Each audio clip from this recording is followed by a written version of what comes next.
안녕하세요. 푸른오리 공방입니다. 이번 영상은 원목 싱크대 제작 과정과 몇 가지 팁을 소개하도록 하겠습니다. 전체 5단계로 나누어 설명드리겠습니다. 현장 실측, 설계, 재단, 마감 및 조립, 설치 모두 다 중요한 과정들입니다. 먼저 현장 실측입니다. 이때 고객님과 상담도 같이 이루어집니다. 현장 실측에서 체크포인트 3가지입니다. 첫째는 바닥과 벽과 천장이 수평인지 확인하는 것입니다. 거의 99% 휘었다고 가정하시고 거리를 측정하셔야 합니다. 저도 바깥쪽만 측정했다가 설치 시 안쪽 벽이 좁아 상부장을 다시 제작하는 실수를 범했습니다.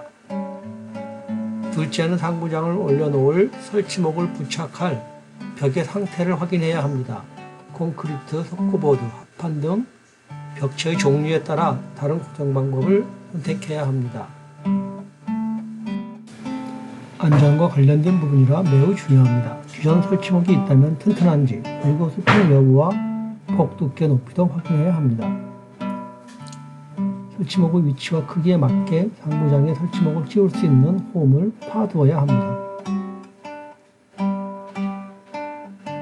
세 번째는 수도 배관, 전원 콘센트, 후드 배출구 등 싱크대 연동 부분들을 규격과 위치를 정확히 파악해야 합니다. 설계는 크게 기능적인 부분과 미적인 부분을 생각해야 합니다. 그리고 좀 더 정확한 설계와 직관적인 3차원의 모양을 미리 확인하기 위하여 저는 스케치업이라는 프로그램을 사용하였습니다. 설계 단계에서 실측 자료와 고객의 의견을 바탕으로 색상, 크기, 배치, 철물 등 전반적인 사항들이 반영되어야 합니다. 그리고 측정 값보다 조금 더 여유를 두어 측정 오차나 제작 오차로 인해 현장에서 설치가 불가능해지는 불상사를 대비해야 합니다. 저도 실측 값으로 그림처럼 설계가 이루어졌으나 현장 설치 시 상부장 및 상판이 들어가지 않아 잘라내야 하는 어려움이 있었습니다. 재단과 관련해서는 2가지 정도의 팁을 공유하려고 합니다. 먼저 재단할 판재들을 항상 원장 크기의 도면 위에 미리 그려봅니다. 미리 그려봄으로써 준비해야 할 정확한 목재의 수량을 계산할 수 있고, 또한 버려지는 짜투리 목재를 최소화할 수 있는 이점이 있습니다. 저는 원장 종류별로 재단 예상도를 그려보았습니다. 물론 실수할 수 있기 때문에 목재는 좀 여유있게 준비해야 합니다. 둘째는 1차 가재단 이후 정밀재단을 하는 것을 권합니다. 특히 초보자의 경우 큰 사이즈 판재를 한 번에 정확히 재단하는 것은 어렵습니다. 따라서 원장을 조금 여유있게 가재단 후 정확한 치수로 다시 한번 정밀재단을 하는 것을 권합니다. 저는 슬라이딩 계단기가 없기 때문에 원형 톱으로 가재단 후 테이블소로 정밀재단을 하였습니다. 마감 및 조립과 제작 관련해서는 우선 가장 중요한 원목 상판 제작과 후드 박스 제작, 그리고 싱크대 내부 구조와 도어에 관하여 설명드리겠습니다. 상판은 화이트 오크를 사용하였고 직접 집성하는 게 좋으나 길이가 너무 길어서 외부에서 20T 집성판을 구매하여 가공하였습니다. 싱크볼 자리와 인덕션 자리의 구멍은 제품의 규격에 따라 원형 톱과 손톱으로 가공하였고 기타 가공법으로 라우트나 직소를 이용할 수도 있습니다. 전체 길이가 3200 정도 길이 때문에 한 번에 집성하지 않고 약 2200 지점에서 집성판을 서로 연결하였습니다. 연결 부분은 하부에 보조판을 덧대어 흔들리지 않도록 파이프 클램프로 집성하여 연결하였습니다. 상판의 밑면은 화면과 같이 20T 두께로 보강하였는데 결방향으로 보강한 부분들은 문제가 없을 것으로 보입니다. 이론상으로 결방향과 직각에 보강되는 수축 팽창을 고려하여 나사목 공간을 넓게 하고 보강재 좌우 끝에는 여유 공간을 두어 상판이 수축 팽창을 할 수 있도록 해야 되는데 기존 원목 싱크대 제작 동영상 등을 참고하다 보니 별 문제 없는 것으로 나와 있어서 그냥 저도 본딩 결합을 하였습니다. 상판 천공 작업과 보강목 작업이 마무리되면 오일 마감을 하기 위해 샌딩 작업을 400방 정도까지 해줍니다. 샌딩 작업이 마무리되면 오일 작업을 진행합니다. 마감제로 방수 목적으로 우레탄 작업을 하시는 분들도 많은데 전 원목의 질감을 최대한 살리기 위해 오일 마감을 선택하였습니다. 오일 종류는 팀브레스 하드 왁스 오일을 사용하였고 윗면과 아랫면 모두 3회 도포하였습니다. 1회 도포 후 하루 건조, 다음날 도포하고 또 하루 건조 이렇게 3회 도포하였습니다.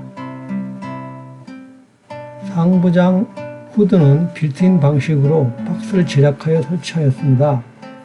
후드 끝선과 상부장 끝선이 일치하지 않아 고민 끝에 빌트인 형태의 후드를 디자인하게 되었습니다. 그런데 후드의 흡입구와 인덕션 화구의 위치가 일치하지 않아 김과 연기가 충분히 배출되지 않는 현상이 있었습니다. 그래서 도면에 보이는 것처럼 15cm 앞으로 돌출하여 재제작하게 되면서 도면의 하늘색 부분을 추가하여 제작하게 되었습니다. 후드는 디자인도 중요하지만 역시 김과 연기를 제대로 배출해 줄 수 있는지 털겟이 충분히 검토되어야 할 것 같습니다. 내부 구조는 상부장 4개, 하부장 5개의 박스로 제작하였고 일반적인 싱크대 구조로 18T 레드파인 집성목으로 제작하였습니다. 문은 상부장, 하부장 모두 자작 합판 18T를 사용하였습니다. 원목 문짝의 경우 휨 방지를 위해 알판 형태로 제작하여야 하나 저는 심플한 디자인을 위해 자작 합판을 사용하였습니다. 조립 작업은 깔끔한 마감을 위해 선 마감 작업 이후 진행하였습니다. 내부 마감 자료는 본덱스 수성 스테인입니다. 서랍은 레일의 종류에 따라 규격에 맞게 제작되어야 합니다.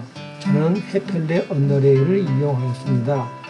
서랍 측면에 레일이 보이지 않는 장점 대신 서랍 하부에 약간의 가공 작업이 필요한데 제품 설명서대로 하면 됩니다.